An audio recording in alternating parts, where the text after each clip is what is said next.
The March PPI was up about 1% month over month. That was double the estimate. The core rate jumped by 0.7%. What does that mean to you? Is it a concern, or is the market, at least today, seemingly overlooking it, right to do so? I'm on the side that inflation is going to be worse than the consensus thinks. You know, last year we threw $2 trillion at the economy when we were in a bear market and a recession. Now we're in a pretty strong recovery, and the market itself is doing well, and we're throwing $3 trillion at it. So it's been my expectation for some time that the inflation numbers are going to be troublesome, and that's what we're seeing in the PPI today. So I think it's a vindication of the point of view I've had. I think the 10-year Treasury yield is going to rise. I think it's going to crash through 2%. I think, I don't know how far it could go, but I wouldn't be surprised to see 2.5% or even 3%. And the question is, how will the equity market respond to that? And maybe it'll shrug it off, but I'm worried that now is the time that you should apply some caution. The market is very fully priced, in my view, and the dangers of higher interest rates are ahead of us.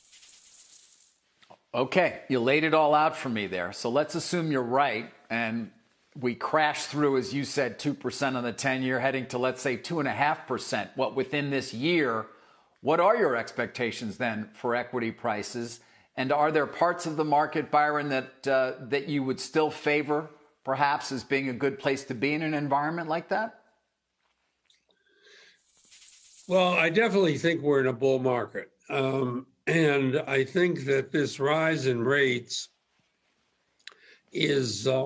could create a correction in the market, but not cause the bear market to resume. So I've been, for a few months, I've been apprehensive about a 10% correction. I think we could see that, maybe even something more. But I think since the fundamentals are very strong, I think the S&P 500 could earn as much as $200 this year. So as a result of that, I think the bull market will resume, and I think we'll end the year higher than where we are right now. Just to dig into that a little bit more, Byron, it's Morgan. I mean, you were on CNBC back at the beginning of the year with your predictions, and actually quite a number of them seem to be materializing here, including... Yeah, Morgan, they are surprises. They are not predictions. Okay, surprises. Yes, thank you. But one of the other things you note there, you noted at the beginning of the year, was the strong dollar, which we have seen strengthen in recent weeks. And I wonder what you think that trajectory looks like from here.